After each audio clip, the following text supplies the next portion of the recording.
No se asuste con lo que oiga a continuación. Es el eco del pasado cuando empezaron las emisiones de Radio Sefarad a finales de enero del 2004 y cuyos informativos semanales hemos reunido para revivir lo que entonces pasaba desde la perspectiva de nuestro tiempo.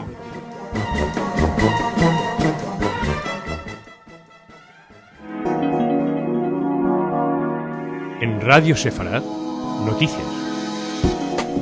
Bienvenidos a nuestro espacio informativo en el que seguiremos hablándoles de la crisis en Palestina. Hablaremos, por supuesto, de lo sucedido con Líbano, hablaremos de Israel y hablaremos de judaísmo en España y en varias de sus vertientes. Empezamos hablando del último enfrentamiento entre Israel y Líbano. El primer ministro libanés, Fouad Siniora, denunció el jueves lo que calificó de una violación de soberanía libanesa por parte de Israel, después de que soldados de los dos bandos intercambiaran disparos en el peor incidente desde la guerra del año pasado.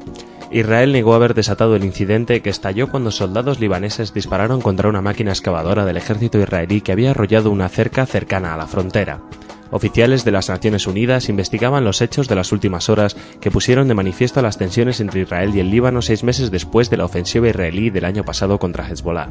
Afortunadamente no se reportaron heridos durante el incidente, que apenas duró unos minutos y que terminó con la retirada israelí. Los soldados de la FINUL, que estaban ahí, consideraron el episodio como un incidente serio.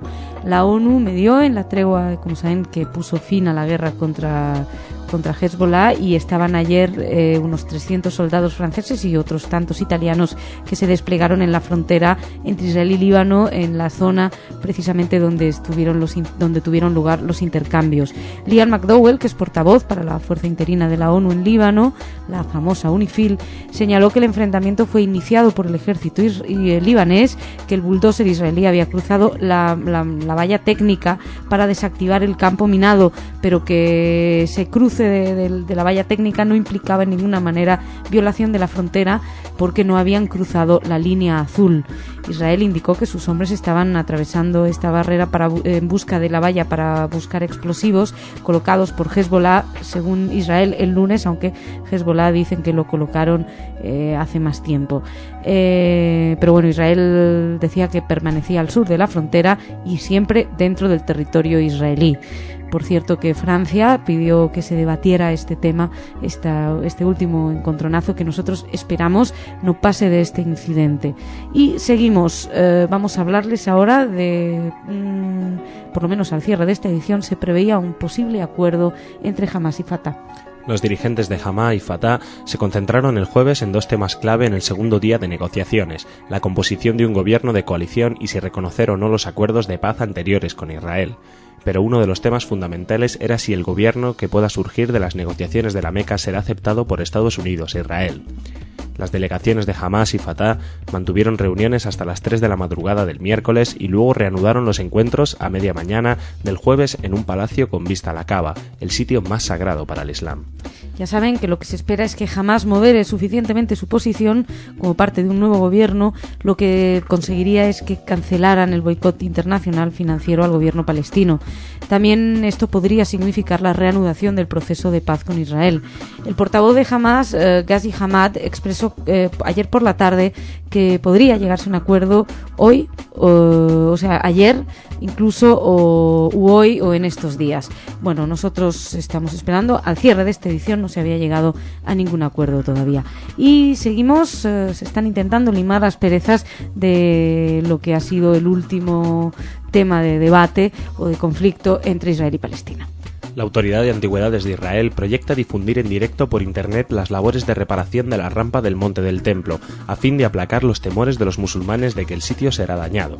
El legislador Israel Hasson propuso instalar cámaras de vídeo en el sitio donde se realizan las reparaciones para que todo el mundo árabe pueda ver todo lo que ocurre allí. La Autoridad de Antigüedades dijo que trata de determinar el costo de transmitir en vivo y en directo las tareas. Israel explicó que se requiere reemplazar la antigua rampa que conduce al complejo y que resultó gravemente dañado en una tormenta de nieve en el año 2004.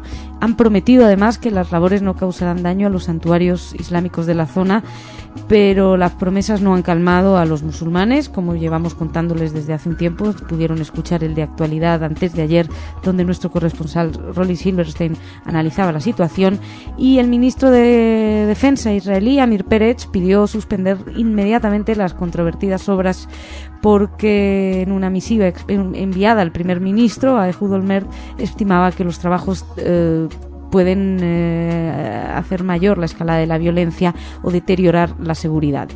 Nosotros, siempre pendientes de lo que pasa ahí, pero nos venimos a España a hablarles de la inauguración, que ya fue, y a contarles un poquito más de cómo fue la tan esperada inauguración o presentación de la Casa Sefarad.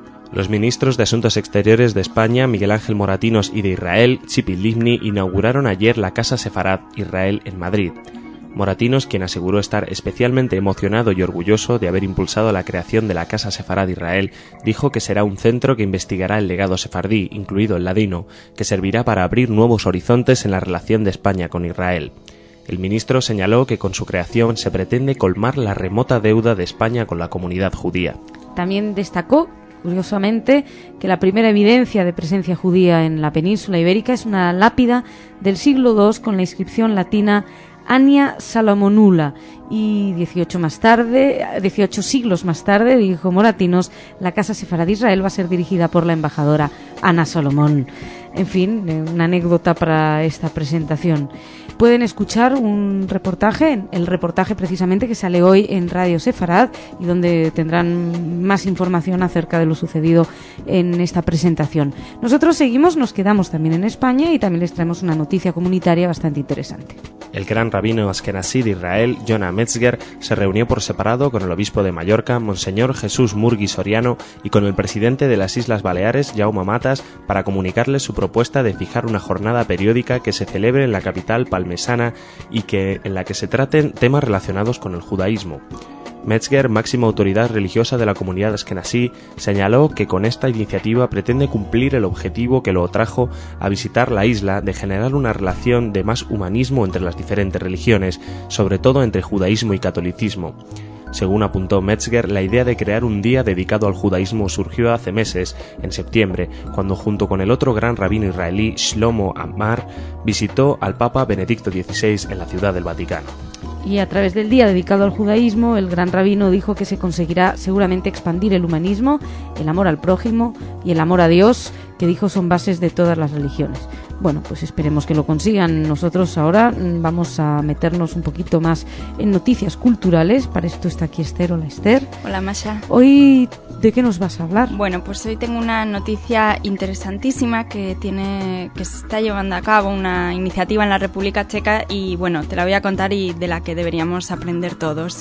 Se trata de un documental, se llama Niños de Hartmanis, y es un documental metido en un ciclo. Los vecinos desaparecidos son películas que, bueno, pues que con el empeño de grupos de adolescentes checos en descubrir el destino de familias judías que antes de la Segunda Guerra Mundial vivían en la República Checa.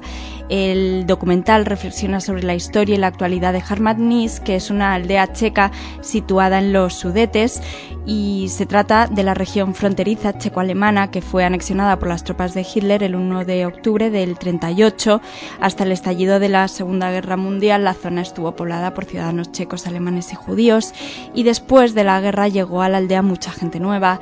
Los escolares que aceptaron la tarea de participar en el documental son precisamente descendientes de las familias nuevas. La directora, explican bastantes datos, es la cineasta Lucy Kralova, y entre otras cosas se cuenta que los niños hicieron un recorrido por la aldea de Hartmanis, donde viven aún varias personas que recuerdan perfectamente la Segunda Guerra Mundial, son testigos de la historia, y junto con otros, podemos decir, testigos mudos, como las sinagogas y los cementerios judíos locales. Los niños iniciaron la búsqueda sin conocer mucho sobre la historia y la tragedia del Holocausto. Eso nos cuenta la directora, que también destacó que su película confirma la teoría de que gracias al contacto directo con el tema, la nueva generación adquiere un punto de vista nuevo hacia la historia y la problemática del Holocausto.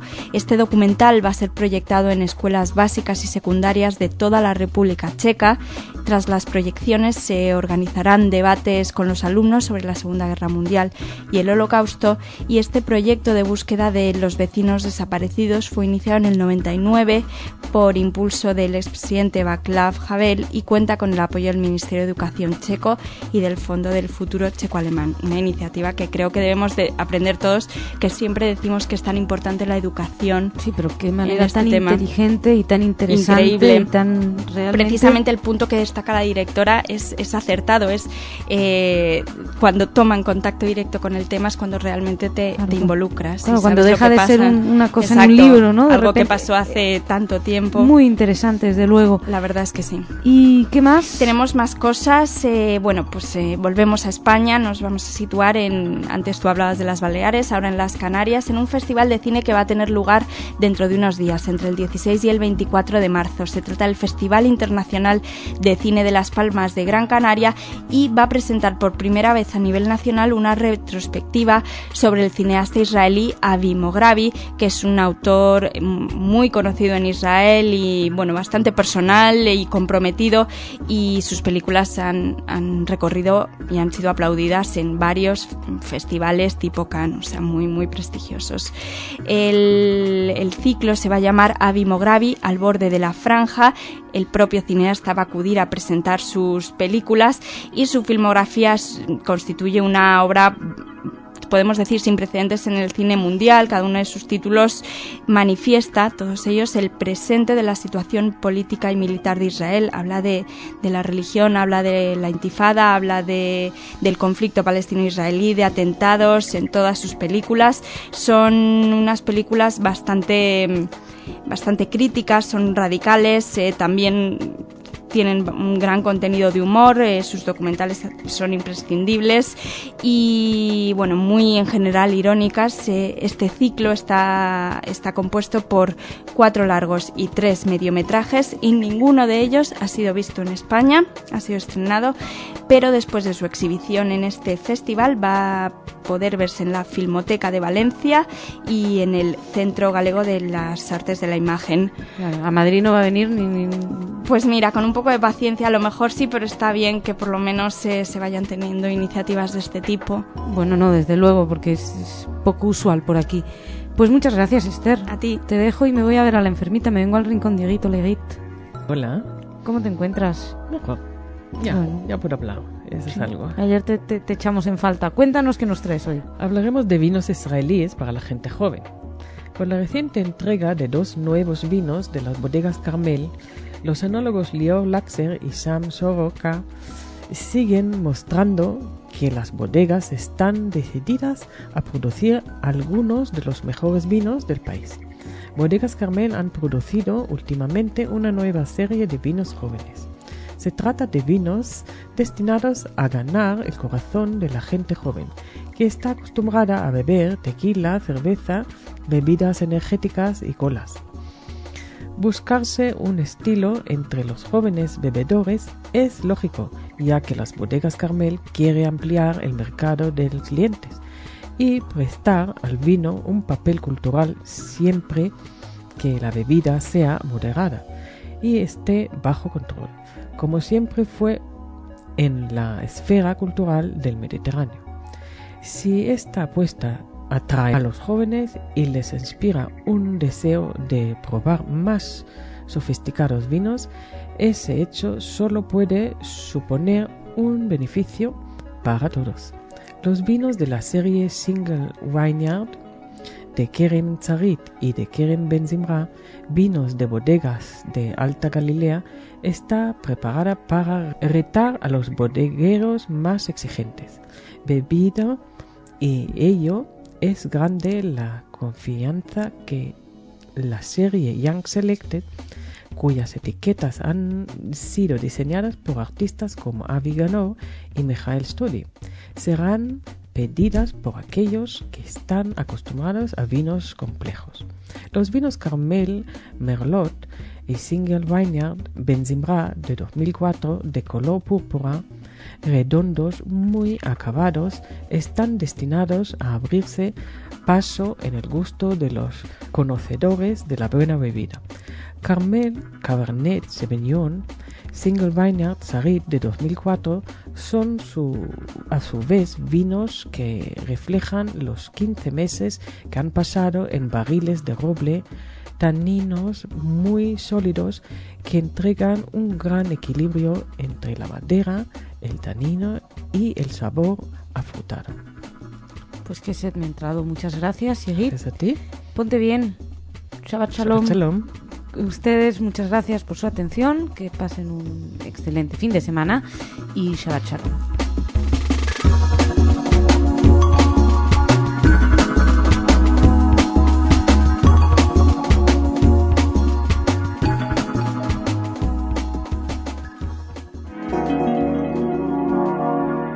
En Radio Sefarad, noticias.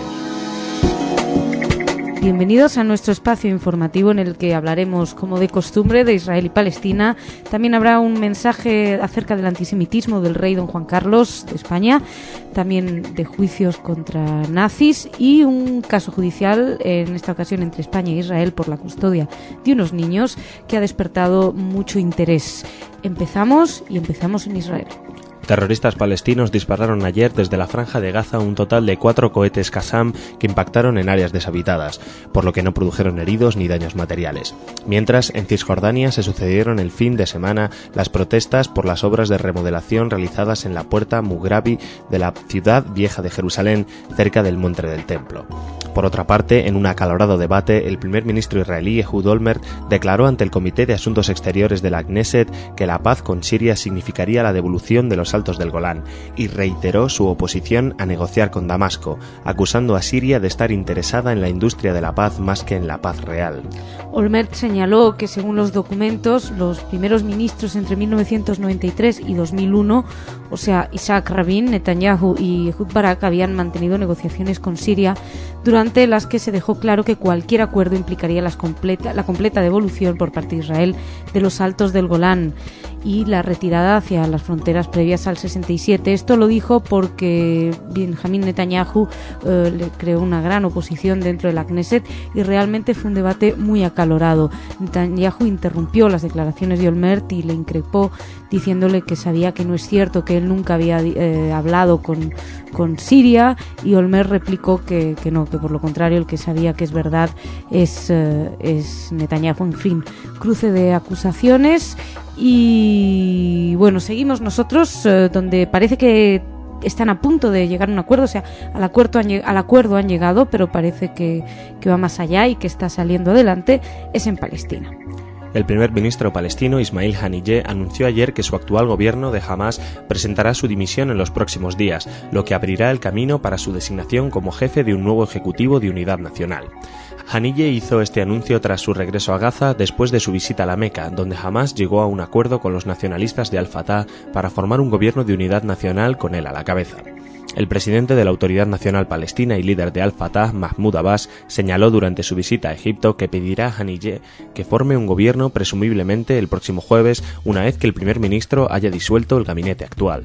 Inmediatamente después empezarían las negociaciones para seleccionar los titulares de ministerios que están aún vacantes, y especialmente uno que preocupa es el Ministerio del Interior, ya que es responsable de las fuerzas de seguridad, y esto todavía es un desacuerdo entre Hamás y Fatah, del mismo modo que es el destino de la milicia de Hamás, cosa que todavía no ha sido resuelto. Ambas partes sí han aceptado dividirse los puestos del gabinete, pero como les decía, quienes ocuparán los cargos ministeriales todavía no está tan claro. Por lo menos de hecho, las disputas por las fuerzas de seguridad han sido algunas de las principales motivos para esta especie de pseudo guerra civil que han vivido durante las últimas semanas. La milicia, que les decía que tampoco se ha resuelto el tema de lo que va a suceder con ella, es de unos 5.600 hombres de Hamás, que fue creada el año pasado a pesar de las objeciones de Abbas. De acuerdo con una de las propuestas, la fuerza sería desmantelada y sus miembros pasarían a las fuerzas de seguridad leales a Abbas como parte de una reforma general del sector. También la Cancillería y el Ministerio de Finanzas, en este caso, sí han sido destinadas, pero a independientes. Olmert, el primer ministro israelí, declaró respecto a este posible gobierno de unidad nacional, que no lo tenía, hizo unas declaraciones como que no estaba muy contento, pero ayer dijo que si este gobierno de unidad palestino liberara al soldado Gilad Shalit, la posición de Israel respecto a la futura coalición entre Hamas y Fatah cambiaría. El primer ministro recalcó ante el gabinete de ministros que en estos momentos Israel ni rechaza ni acepta el acuerdo. Y como la comunidad internacional, dijo Olmert, estamos estudiando lo que se alcanzó en el acuerdo, lo que dice la base del consenso. En principio, ayer estaba previsto que por la noche Haniller se dirigiera a su pueblo explicando alguno de los puntos del acuerdo. Nosotros estaremos muy pendientes para ver qué es a lo que han llegado. Y seguimos, en esta ocasión vamos a hablar de antisemitismo y de un mensaje del rey de España. El rey Juan Carlos I de España aseguró en un mensaje al Foro Global de Lucha contra el Antisemitismo, celebrado este domingo y este lunes en Jerusalén, que el antisemitismo sigue alimentando las pasiones y la sinrazón a pesar del holocausto perpetrado por los nazis durante la Segunda Guerra Mundial.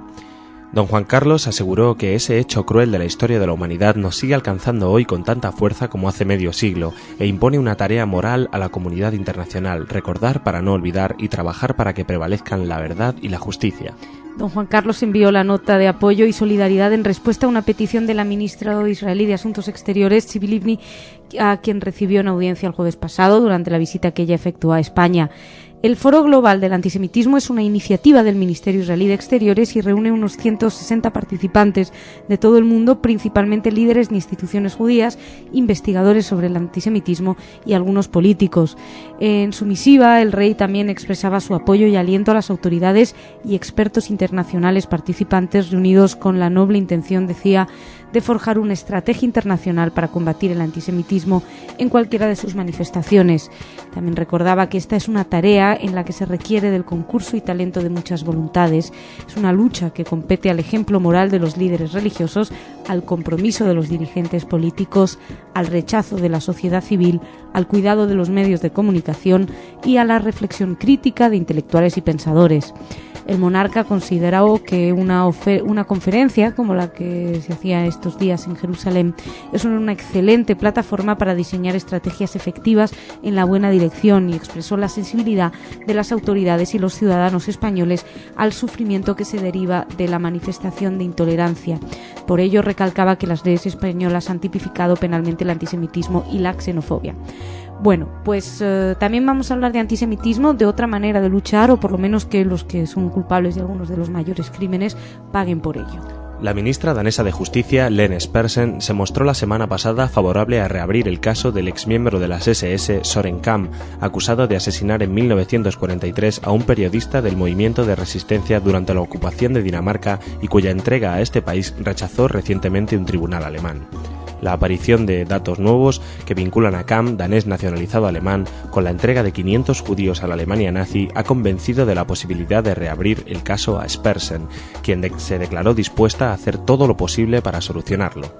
El Departamento de Justicia entregó los datos a la policía danesa, que deberá determinar si el gobierno puede reabrir el caso después del fallo adverso del Tribunal Superior de Baviera. La Corte resolvió que la nacionalidad alemana de Kam, que logró en el 56, le protegía, además de considerar prescrito el delito y estimar que se trataba de un homicidio involuntario, no de un asesinato político. Eso hablando con respecto al asesinato del periodista del movimiento de resistencia. El fallo judicial desató críticas en Dinamarca porque entendía que violaba la denominada Euroorden, que es la orden europea de detención y entrega, aunque el gobierno danés hubiera mostrado su respeto por la decisión. Sin embargo, las nuevas informaciones que fueron difundidas el jueves pasado por el diario Politiken señalaban que Kam participó en un robo de listados de miembros de la sociedad judía en el 43, lo que permitió a las fuerzas de ocupación nazi enviar a 500 judíos daneses a un campo en Checoslovaquia, y en el que murieron al parecer 50. De esta manera, el rotativo citaba como fuentes al historiador islandés Vilhjálmur Örn, que es especialista en cuestiones relacionadas con el Holocausto, y al Centro Simon Wiesenthal en Jerusalén. que incriminó a Kam, aunque este negó los hechos a la agencia danesa Ritzau. El director del centro Wiesenthal en Jerusalén acusó a las autoridades alemanas de proteger a los criminales de guerra nazi tras conocer el fallo del Tribunal de Baviera. Así que veremos si finalmente se reabre o no este caso del ex miembro de la SS. Y seguimos, vamos a hablar también de justicia entre países. En esta ocasión es un caso que en España ha despertado mucho interés, es entre España e Israel, y es por la custodia de unos chicos. Los 4 hijos de María Amor González salieron de regreso a Israel junto con su padre, Moshe El Gossi, después de que ayer por la mañana se formalizara en los juzgados de Avilés la entrega de los 4 menores. Ahora los padres podrían iniciar un proceso de divorcio en el que se decidiría cuál de las partes podría ejercer la custodia de los menores. El Gossi comunicó a los periodistas su disposición a que sus hijos sigan manteniendo el contacto con su madre, tanto de manera telefónica como con visitas periódicas, ya sea en Avilés o en Israel. Según la resolución de la Audiencia Provincial, el Convenio de la Haya de 1980 sobre los aspectos civiles de la sustracción internacional de menores establece su inmediata restitución al país de su residencia habitual cuando han sido sacados del mismo de una manera subrepticia o ilegal, que es lo que ha sucedido con estos muchachos. El auto incide en que el matrimonio, tras residir en Guatemala y Estados Unidos, se fue en 1997 a Israel, donde ambos ejercían la patria potestad sobre los 4 hijos, y que el 20 de abril del 2005 María Amor González, sin la aprobación de su esposo, se llevó a los menores de Israel viajando a España sin intención de retorno. La madre, que se casó con Moshe El Gossi a la edad de 17 años, aseguró que a su regreso a Avilés que había decidido abandonar Israel con sus hijos para que no tuvieran que pasar por lo que ella llamó tormento y tortura, por los que ella pasó durante su convivencia con este hombre que se había convertido a un judaísmo ultraortodoxo, y la mujer alegó que sus hijos se encontraban actualmente perfectamente integrados, que no se querían ir de España. El marido insistió en que ella podría visitarlos cuando quisiera, y ahora que en principio se divorciarían, se verá definitivamente quién se queda con la custodia. Esencialmente, esta decisión de devolverlos ha sido porque se los llevó ilegalmente de Israel. Y seguimos, vamos a hablar ahora de cultura, y para eso nos venimos con Esther. Hola, Esther. Hola, Masha. ¿De qué vamos a hablar? Bueno, pues de plena actualidad. Ya sabemos que estos días se está ya desarrollando el Festival de Cine de Berlín, la Berlinale, y se están presentando, proyectando películas muy interesantes que queremos comentar. Por ejemplo, un documental bastante esperado y que ha conmovido mucho al público se presentó el pasado sábado, y bueno, se trata de un retrato sobre un superviviente del Holocausto, Simon Wiesenthal, también conocido por ser el más famoso cazanazis, y bueno, que como sabemos dedicó su vida a la búsqueda de criminales nazis y a mantener viva la memoria de las víctimas del Holocausto. Este documental se llama, traducido más o menos, Nunca os he olvidado, vida y legado de Simon Wiesenthal, y bueno, son más de 2 horas que combina con bastante maestría, como parece, material de archivo, en gran parte inédito, con entrevistas a amigos, familiares, los pocos que sobrevivieron de estos campos de concentración, y compañeros, entre comillas, de batalla de Simon Wiesenthal, que también era conocido como la conciencia del Holocausto. Simon Wiesenthal y su esposa perdieron entre los 2 a 89 familiares en los campos de exterminio, y bueno, dedicaron toda su vida a mantener viva la memoria de los 6 millones de muertos. Esta fue su obsesión hasta la muerte hace muy poquito de Simon Wiesenthal, menos de 2 años. Y bueno, nos contó en la proyección de la película el realizador Richard Trank que cuando leyó el libro de Wiesenthal, Los asesinos están entre nosotros, se dio cuenta de que sus tíos no habían muerto en vano, de que había alguien ahí fuera reclamando justicia por ellos. Bueno, pues recordemos que Simon Wiesenthal, la actividad detectivesca, podemos decir, de Wiesenthal contribuyó a la detención de más de 1 millar de criminales de guerra nazis. Wiesenthal y su esposa, como sabemos, nunca abandonaron Austria, pese a las fuertes críticas que su obsesión por remover el pasado le reportaron durante toda su vida. De hecho, al principio sus esfuerzos parecían condenados al fracaso, no tenían casi medios económicos ni institucionales para realizar su trabajo. Esto empezó a cambiar a partir de la detención de Adolf Eichmann en el 53, y este documental ha sido financiado por la propia fundación que lleva su nombre, que fue creada al final de la vida de Simón Wiesenthal, cuando ya contaba con el reconocimiento de la opinión pública, sobre todo en Estados Unidos, y bueno, y recrea, digamos, la génesis de esta obsesión. Qué interesante. Una película muy interesante. Qué imprescindible también. Y además que se está llevando muy buenas críticas. Sí, esto también es importante.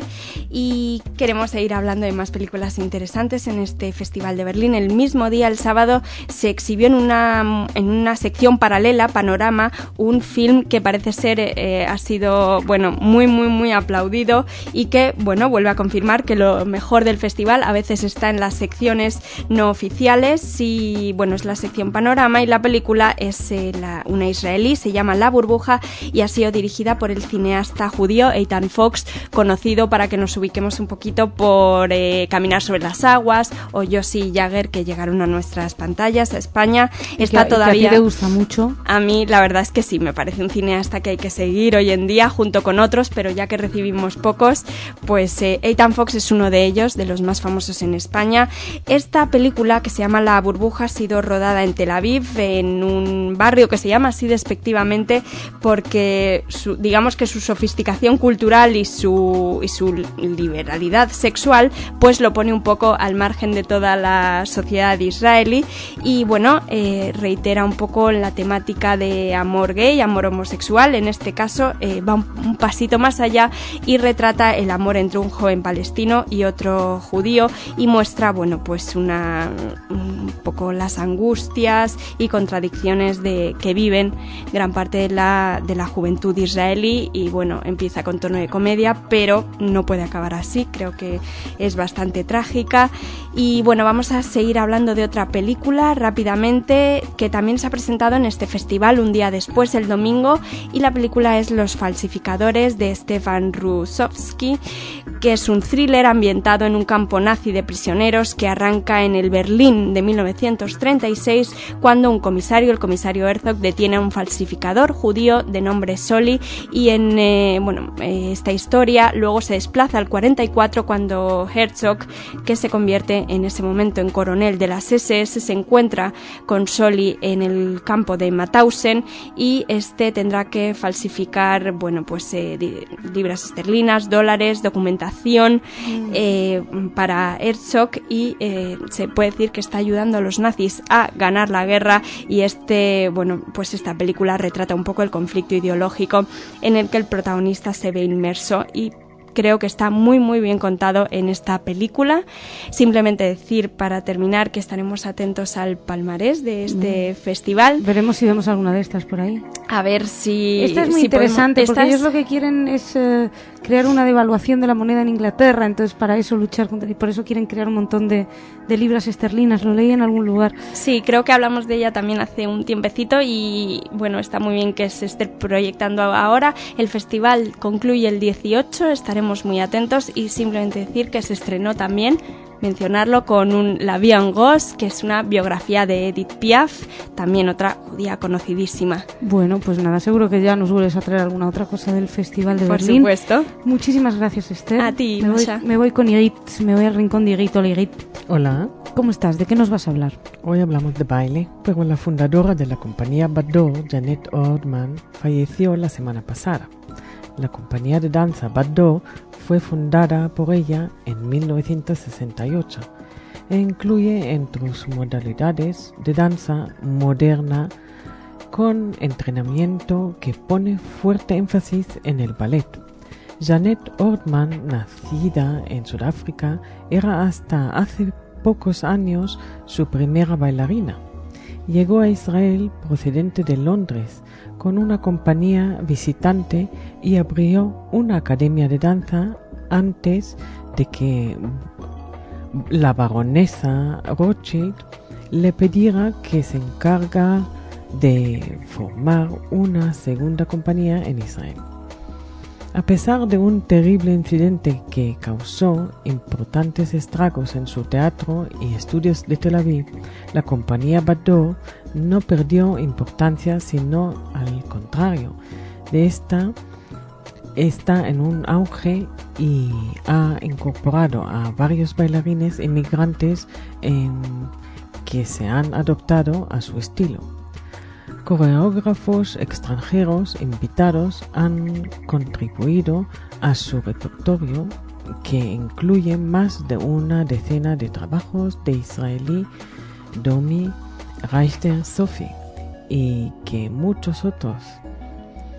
Y de sus giras ha llegado hasta China.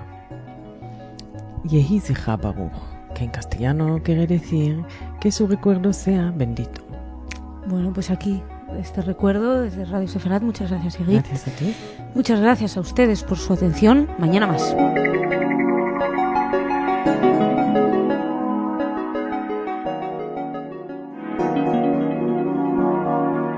En Radio Sefarad, noticias. Bienvenidos a nuestro espacio informativo en el que seguiremos hablando de Israel y Palestina. Hablaremos también del atentado en Líbano, del discurso del nuevo presidente del Parlamento Europeo y de otro discurso, en esta ocasión en el Foro Global para combatir el antisemitismo, y también hablaremos del resurgir de la comunidad judía polaca. Empezamos hablando de israelíes y palestinos. Israelíes y palestinos expresaron el martes que son tan diferentes sus agendas sobre la cumbre entre el presidente Mahmoud Abbas y el primer ministro Ehud Olmert, a la que asistirá la secretaria de Estado norteamericano Condoleezza Rice, que tienen serias dudas sobre su éxito. Los palestinos querrían dialogar en la reunión del próximo lunes sobre un acuerdo de paz final con Israel, mientras que Israel anunció que no discutirá asuntos sustanciales hasta que obtenga más información acerca del acuerdo para compartir el poder entre Abbas y Hamas. En el acuerdo se alcanzaron tras las negociaciones en la Meca, se acepta respetar pasados acuerdos de paz, pero hay ambigüedad en torno a otras condiciones internacionales. Así que Israel, del mismo modo que el cuarteto de mediadores de Medio Oriente, ya saben, Estados Unidos, Unión Europea, Rusia y las Naciones Unidas, siguen exigiendo a Hamas que renuncie a la lucha armada, que reconozca el derecho de Israel a existir y que acepte los pasados acuerdos de paz. Ya saben que en principio estos acuerdos podrían llegar a estar dispuestos a planteárselos, pero que quedan demasiadas dudas acerca de cuál han sido el acuerdo precisamente entre Hamas y Fatah. El jefe de los negociadores palestinos, Saeb Erekat, viajó en días recientes a Washington y expresó que una manera de salir del impasse en el que se ven sería conversar sobre el estatus final entre ambas partes. Sin embargo, Erekat admitió que la agenda del próximo lunes continúa en el aire. Por cierto, la agenda del próximo lunes es precisamente la reunión prevista con Olmert y Abbas, probablemente en Jerusalén. Por su parte, la secretaria de Estado norteamericano, Condoleezza Rice, inicia este sábado una gira por Medio Oriente que culminará con una reunión con el primer israelí Ehud Olmert y con el palestino Mahmoud Abbas. Y tenemos que hablar del terrorismo que ha golpeado Líbano. 3 personas murieron y cerca de 20 resultaron heridas ayer como consecuencia de la explosión de 2 bombas colocadas en el interior de 2 autobuses que circulaban por una autopista en una región montañosa al norte de Beirut.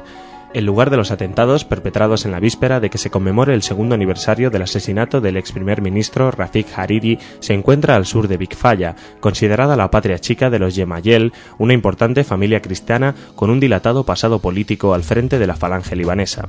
El primer ministro Fouad Siniora declaró que el objetivo de los atentados era desestabilizar este país azotado desde hace tiempo por los enfrentamientos confesionales y políticos. Por su parte, el presidente del país, Emil Lahoud, afirmó que esa masacre es un claro intento de frustrar todos los esfuerzos internos, regionales e internacionales para conseguir la unidad nacional libanesa. Si se estaba intentando la unidad nacional libanesa, de todos modos hay que decir que se estaba consiguiendo con muchas dificultades, ya que hay muchísima confrontación dentro del propio país, en el Parlamento mismo. El diputado Fassan Fadlah del movimiento Hezbollah declaró que todos los libaneses se sienten amenazados y que lo que ha sucedido es un crimen rastrero cometido contra civiles. Para hoy estaba convocada una gran manifestación en el centro de Beirut en recuerdo de Hariri, y el ministro del Interior, Hassan Sabey, se reunía también previsto hoy con altos responsables del gobierno, del Ejecutivo y de las fuerzas de seguridad para disponer las medidas necesarias para garantizar la seguridad durante esta manifestación. Nosotros estaremos muy atentos a lo que está sucediendo en Líbano y vamos a hablarles del nuevo presidente. Estrenamos presidente en el Parlamento Europeo y habla de su agenda. Durante su discurso inaugural como presidente del Parlamento Europeo, Hans-Gert Pöttering resaltó ayer que la Unión Europea necesita un nuevo comienzo y una nueva renovación. Pöttering lamentó en su discurso a los que niegan el Holocausto, defendió el derecho de existencia de Israel y la creación de un Estado palestino, y mostró su solidaridad con los galardonados con el premio Sájarov, como las damas de blanco en Cuba, y rechazó tajantemente la pena de muerte. Después de anunciar que esta misma semana presentará una propuesta de reforma global de los trabajos del Parlamento, Hans-Gert Pöttering se adentró en otro de los pilares de su discurso, la convivencia entre culturas. Y a su juicio, refiriéndose a la convivencia entre culturas, el futuro de Europa depende en gran medida de cómo se logre la convivencia entre las culturas y las religiones en la Unión Europea con los vecinos, sobre todo del mundo árabe e islámico, dijo. Opinó que el Parlamento Europeo debería apoyar activamente los ejemplos de convivencia entre cristianos, musulmanes y judíos, y con todos los que no se reconocen en esas religiones también, o sea, con todo el mundo. Según explicó, no quieren choque entre civilizaciones, sino la paz en libertad y justicia entre todos los pueblos y creencias. El diálogo de culturas, afirmó, se conseguirá en tolerancia recíproca. En el hemiciclo estuvieron presentes muchísimas personalidades, entre ellas estaba la canciller alemana, presidente de turno del Consejo de la Unión Europea, Angela Merkel, el presidente de la Comisión Europea, José Manuel Durão Barroso, 10 expresidentes de la Cámara Europea, entre ellos destacamos pues a Simone Veil o Enrique Barón, el español, también a Josep Borrell. Entre los principales objetivos que tiene planteados la Unión Europea en estos momentos, el presidente citó el Tratado Constitucional y dijo que la Unión Europea es un continente complicado, compuesto por 27 países, 500 millones de habitantes, y que no puede seguir siendo dirigida con los instrumentos insuficientes de los actuales tratados. Con respecto a lo que al discurso de Hans-Gert Pöttering, Angela Merkel hizo unos comentarios y, refiriéndose a la situación en Oriente Medio, la canciller dijo que abogó porque junto con Estados Unidos y con Rusia se genere la paz en la región, y dijo que en el proceso de paz y democracia, luchando todos juntos, se conseguirá lo que los palestinos e israelíes no han logrado experimentar, que es una vecindad en paz, ya que nosotros mismos, dijo Angela Merkel, sabemos cómo superar esas brechas. Después, la presidenta del Consejo resaltó la protección de los derechos humanos como una de las prioridades de las políticas europeas. Y seguimos, uno que vamos a hablarles a continuación, de una persona que no niega el Holocausto. El fundador del movimiento islámico de Israel, el jeque Abdullah Nimr Darwish, condenó en el Foro Global para combatir el antisemitismo al presidente iraní Mahmoud Ahmadinejad por negar el holocausto nazi durante la Segunda Guerra Mundial. El presidente del Consejo Político del Comité Judío Mundial, el rabino Israel Singer, calificó de históricas las declaraciones de Darwish. En el foro, convocado por la ministra israelí de Asuntos Exteriores, Tzipi Livni, participaron 160 delegados de diversas comunidades judías, personalidades religiosas y dirigentes políticos del exterior, y por primera vez lo hizo un líder islámico. Según explicó Darwish, no fue fácil para él asistir al foro porque pensó en qué dirían sus colegas clérigos de Indonesia o Marruecos, pero dijo: decidí hacerlo como un deber con Dios. Yo soy un soldado, añadió, y espero ser el soldado que va al frente en la guerra contra el antisemitismo y los enemigos del Islam. El jeque dijo estas palabras y, dirigiéndose a los judíos, agregó: no tenéis nada que temer de los 1.500 millones de musulmanes que piensan como yo. Quienes niegan el genocidio sistemático de judíos y gitanos, dijo que pregunten a los alemanes qué hicieron y qué no hicieron. El jeque aseguró además que los textos antijudíos en el mundo musulmán no expresan el verdadero espíritu del Islam. Dice que quienes lo han escrito no tienen derecho a colocar en esos escritos el nombre del Islam, ya que las suyas son interpretaciones y no las palabras del profeta. Por cierto, la verdad, muy destacable este discurso, pero una noticia también, y es que el exministro francés Maurice Papon, 96 años, condenado por complicidad en crímenes contra la humanidad, fue hospitalizado en una clínica del norte de París por insuficiencia cardíaca. Según se informó, Papon será sometido a una operación. Y bueno, en el 98 Papon fue condenado por complicidad en la deportación de unos 1.500 judíos a la Alemania nazi entre 1942 y 1944, cuando fue secretario general de la prefectura de Gironde en los años de la ocupación alemana durante la Segunda Guerra Mundial. En el 78 él había sido nombrado ministro de Presupuestos en el gabinete Giscard d'Estaing. Permaneció en el cargo hasta el 81, cuando surgió la primera denuncia por su participación en la deportación de judíos. Papon, pues está de todos modos en libertad desde el 2002 debido a una decisión judicial que tuvo en cuenta sus problemas de salud. Ya ven, se apiadaron de este señor. En fin, seguimos. Vamos a ir terminando esta primera parte del informativo hablándoles del renacimiento judío en Polonia. La comunidad judía de Polonia reinaugura este domingo la primera sinagoga completamente restaurada en este país desde la Segunda Guerra Mundial. La reapertura del templo y un centro cultural anexo en la ciudad oriental de Lublin ha sido catalogada por medios de la prensa como una muestra más del renacimiento judío en un país donde el 90% de los integrantes de esa comunidad fueron asesinados por los nazis durante el Holocausto. El gran rabino de Polonia, Michael Schudrik, calificó de simbólico la reapertura de la sinagoga y la apertura del complejo anexo denominado Yeshiva Shachmei, que espera convertirse en un centro de la cultura judía polaca. De hecho, esta ciudad había sido bautizada como el Oxford judío y Jerusalén polaca. Obviamente esto terminó durante la Segunda Guerra Mundial, fue un lapso importante, pero después, cuando cayó el comunismo, a partir del 89, muchos polacos redescubrieron al parecer su origen judío o retomaron algunas tradiciones judías de sus antepasados. Y la comunidad, según los expertos, está viviendo lo que se considera en estos momentos un renacimiento. Y vamos a dejar aquí esta parte del informativo. Les decía antes que era la última y nos venimos a un rincón cultural donde está Esther. Hola, Esther. Hola, Masha. ¿Hoy qué traemos? Bueno, pues traemos dos noticias bien distintas. La primera de ellas, comenzamos por Asturias, nos situamos en Oviedo, aquí en España. Una buena noticia, la Casina Sinagoga del Fontán dispone desde este lunes de una enciclopedia de consulta del judaísmo. Sus 22 volúmenes de la enciclopedia judaica fueron entregados a la presidenta de la Comunidad Israelita de Asturias, Aida Ozeransky, por el concejal Agustín Iglesias y, bueno, ha sido una donación del consistorio ovetense. La presidenta de esta comunidad sefardí, que se compone de 130 miembros en toda la región, en toda Asturias, explicó, bueno, pues que se trata de la compilación más importante del judaísmo y va a permitir resolver cualquier duda que se tenga sobre todo tipo de aspecto judío. Y Iglesias resaltó que uno de los objetivos de esta donación a la Casina Sinagoga es recuperar parte de la historia y la cultura de la ciudad. El edil también recordó en la entrega que Oviedo forma parte de la Red de Juderías de España y que colabora con la comunidad sefardí desde hace 15 años para promover la historia de la ciudad entre sus ciudadanos y los turistas. La enciclopedia ha sido publicada por Macmillan Reference USA y tiene más de 30.000 entradas, eso sí, en inglés, y ha contado con la colaboración de 1.200 expertos, contiene más de 600 mapas y tablas y, bueno, pues toca todos los temas, leyes, política, religión, caligrafía, música, literatura, todo relativo al judaísmo.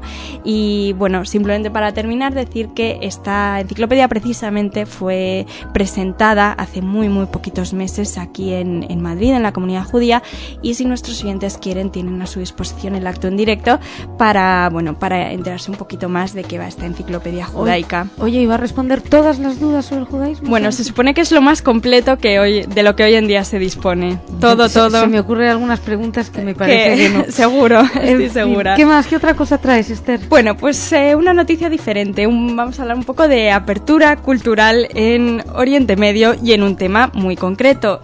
Hablamos de sexo y con una noticia muy novedosa. En Egipto, la médico egipcia Heba Kotb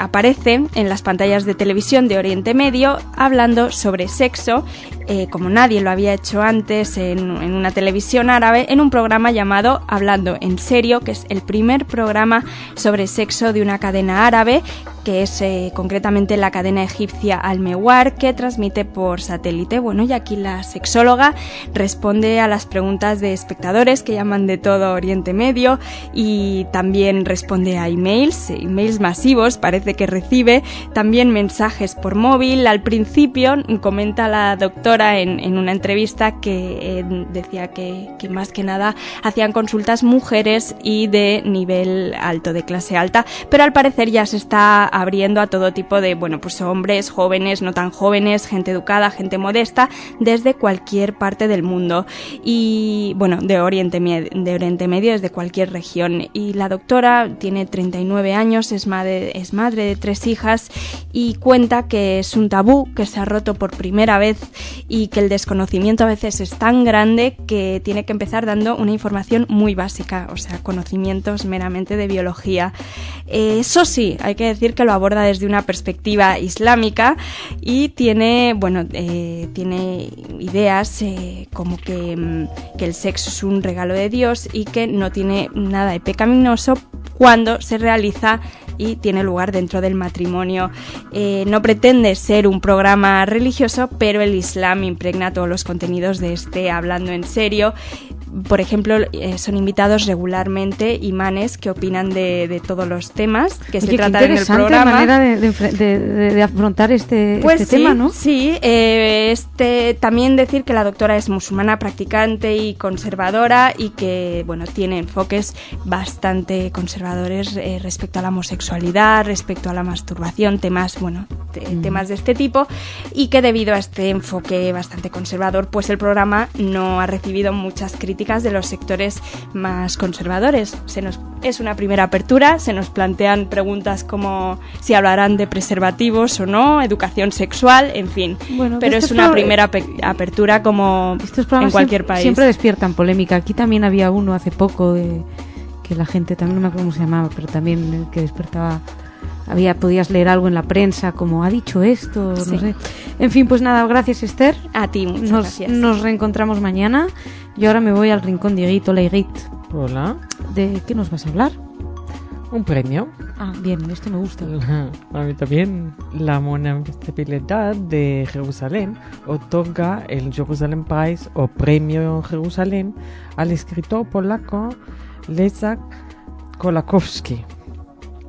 El premio quiere honrar sus estudios filosóficos en pro de la libertad individual, según fue anunciado el pasado lunes. El premio será entregado en la ceremonia de apertura de la Feria Internacional del Libro en Jerusalén el próximo día 18 de febrero en el International Convention Center. El premio está dotado de 40.000 shekel israelíes.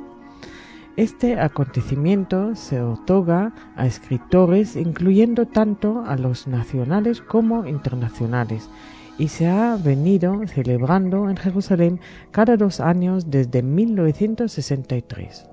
La Feria Internacional del Libro se celebra en Jerusalén, ha alcanzado ya fama mundial y es una de las más valoradas y respetadas en escala mundial.